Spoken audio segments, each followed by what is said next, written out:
I want to talk about Stranger Things and what's the truth that's being revealed by the actions of Stranger Things. Well, I'm not actually going to talk about the TV show on Netflix. I don't know if you've watched it. I couldn't stand watching it. I can't stand those types. Dr. Wright, have you ever watched Stranger Things? No, and I no longer have a subscription to that particular service because I felt quite offended by much of their content, and that's the case for some other services as well. I just don't think they're contributing anything positive to human flourishing, so they don't get any of my money. That's good. That's good. That's the best way to fight. Fight with your wallet. That is the best way to fight. So Stranger Things star Grace Van Dien. Dien. I don't know exactly how to pronounce that, but she was one of the stars on Stranger Things, and she's obviously, as most of the actors and actresses on Stranger Things, they've grown to quite popularity and stardom, in their young years, and she's had plenty of opportunities to be able to excel in Hollywood. And she's recently announced that she's quitting Hollywood. She's not going to do any more Hollywood. She's just going to stream herself, stay at home, and not stay at home. She's obviously going to get out and do life, but she's going to make sure that she's in control of her media. She's going to stream. She's doing Twitch and other streams as well. And she says she wants to do that because, and this is how your truth is revealed by your actions. She has the opportunity to make a lot of money, and she has turned down a lot of movie deals and everything like that because she said she just couldn't stand the culture anymore. There's this article that the Daily Wire spoke about. All our articles, everything we're referring to, all our articles we put below in the description. So check those out at any time if you ever want to watch the videos of things we're referring to or articles. But the Daily Wire did this article on her, and actually Michael Knowles actually spoke about this on his show as well, how she was actually propositioned by her producer, who's her boss. He employed someone he was sleeping with, and then that he asked that person to ask her to join them for a threesome. And she said that's just typical. That's just what she goes. I'm just constantly being forced into these situations, and she's had enough. And her actions are standing up for her truth. Her truth is that's not right. Her truth is her morality, her values, her as a person. She's more valuable than the money she would make from movies. And so I think it's absolutely amazing. I love seeing people actually stand up for what they believe in.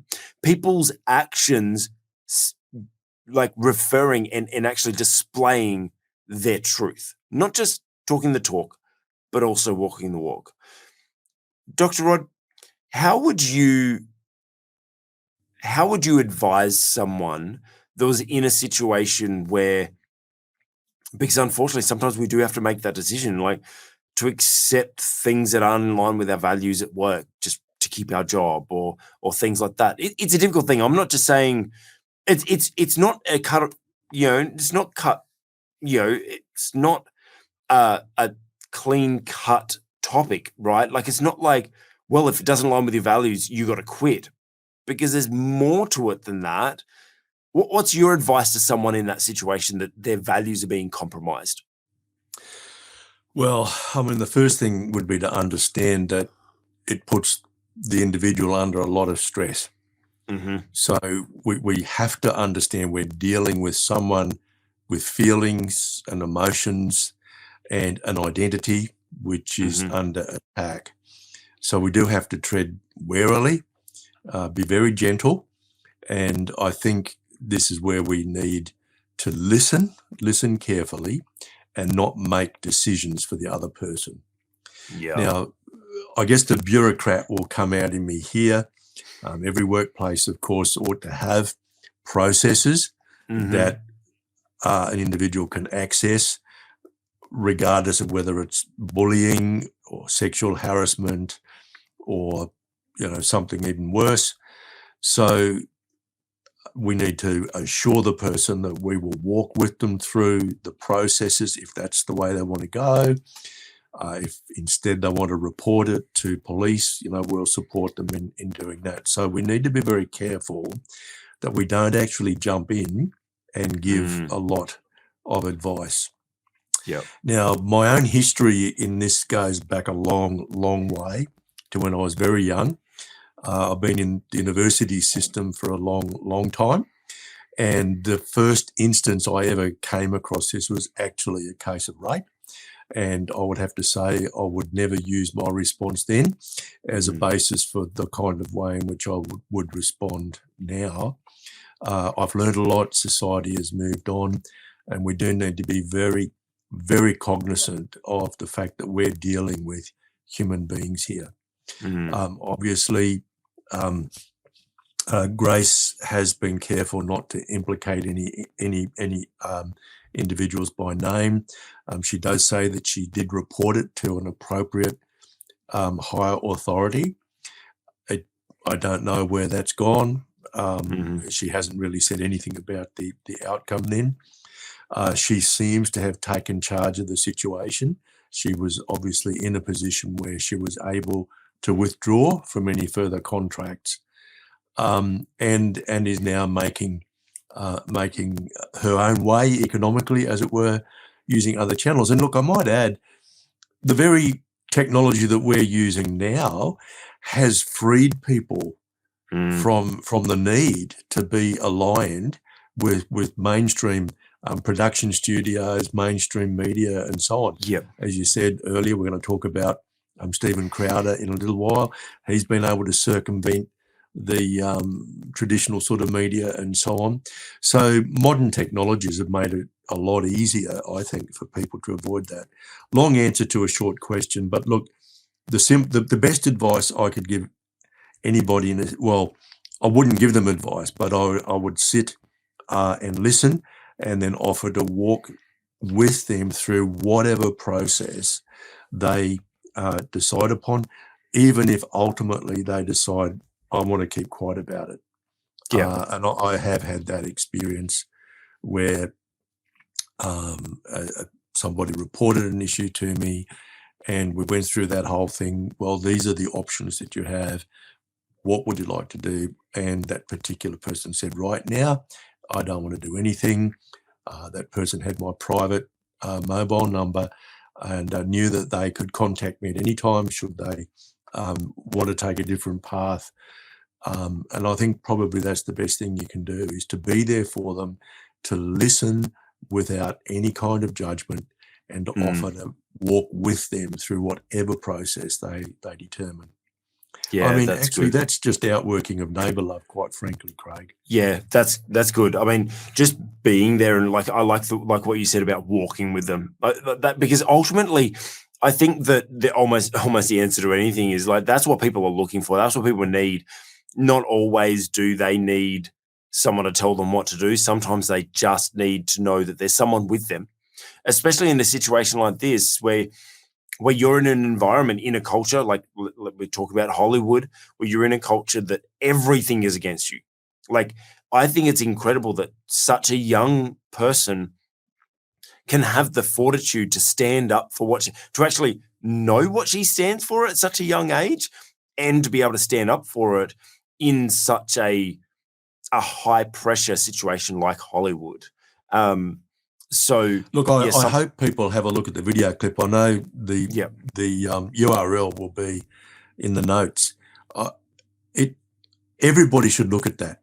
I think just because of the way she spoke, honestly, it's gripping, and I think it would be empowering to many, not just women, but men as well, who are put in a position like this, where someone who has power seeks to wield that power in a way that goes against your own moral position, or that encroaches your own well-being or health and safety.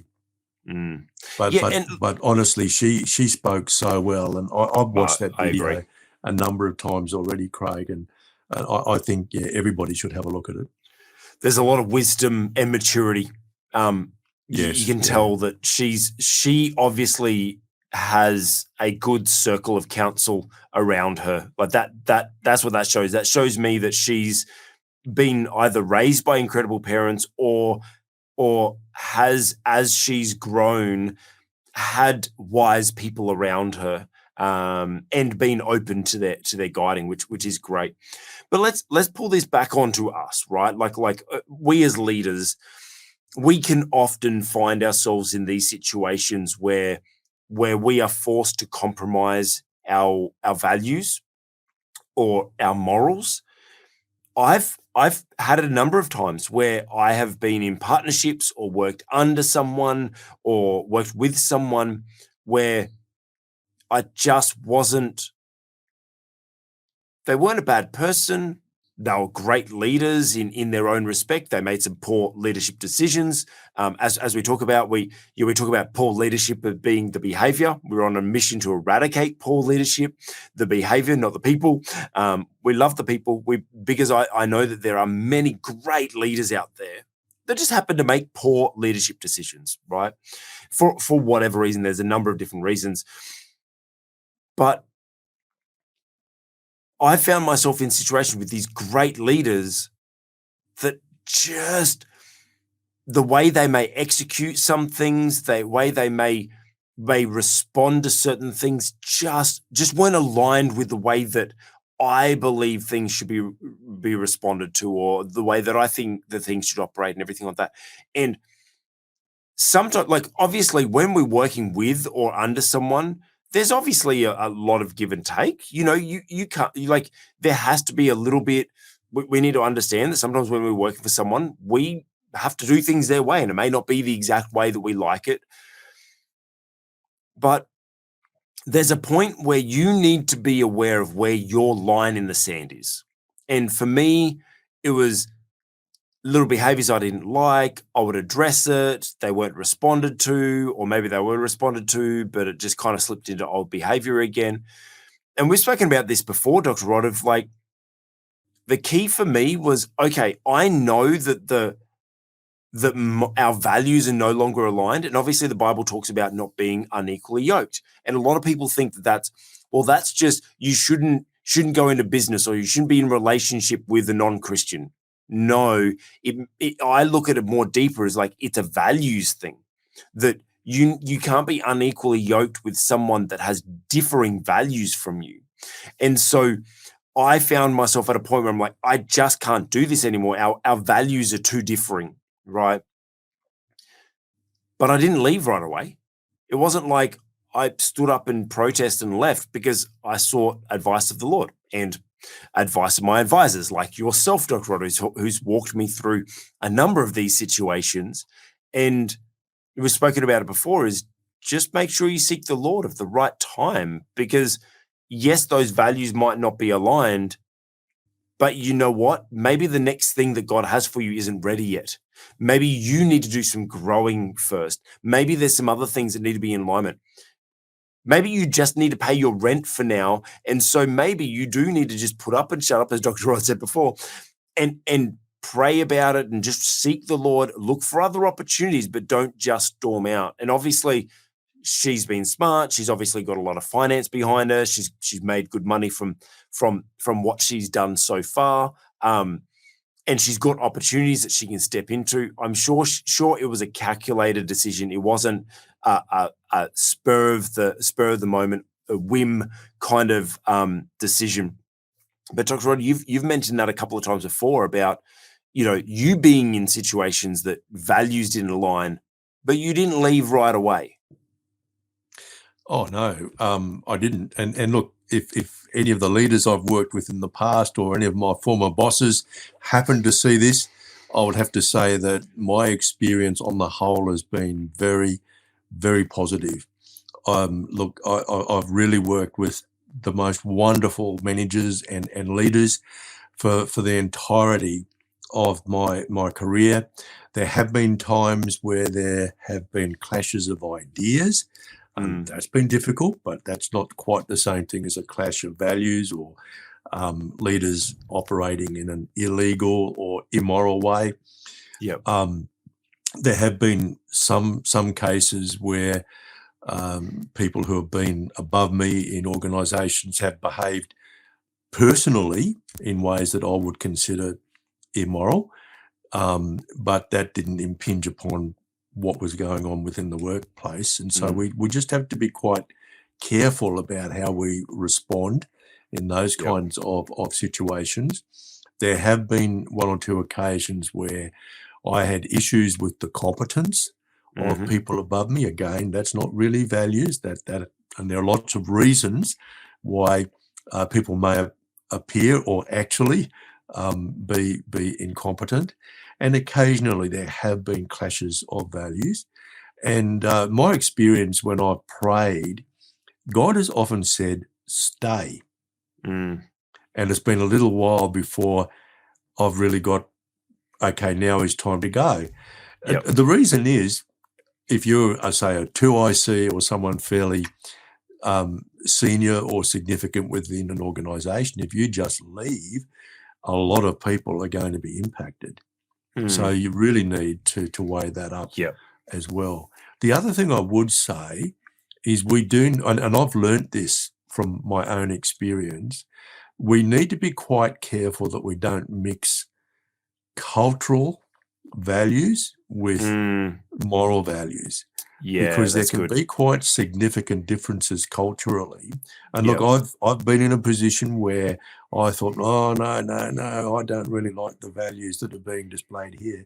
Later on, I've come to a different understanding that really the difference was probably, 85% cultural.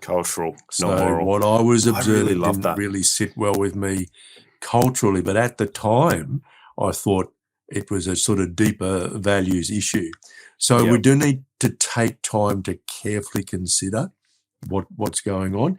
And I often use the term prayerfully consider. Yes, that's don't good. do it on your own. Enlist the wisdom of the Holy Spirit. And as Craig says, often, although ultimately exit might be the best option, it rarely is the best option immediately. Yeah, and so I think that's a great point, Dr. Rod. So make sure you're well aware, is this just a cultural value? And we're not talking, you don't have to talk about racial cultures, it's just different cultures, different worldviews. Like Dr. Rod has a different culture to me because he is a different person. He's had different experience. He grew up in Toowoomba, like that's, that he's a country boy. So we've got different cultures. Luckily, Dr. Rod and I are very, very aligned on a lot of our values, both culturally and morally.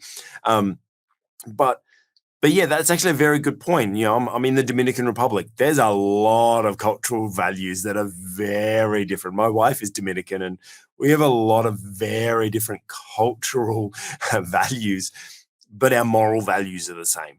Right. And that's actually a very good distinction, Dr. Rod, that if you feel like you're in a place that is challenging your values, determine, is this a cultural value? And if it's a cultural value, maybe I can look at how I can grow as a person to try to bridge the gap between those values.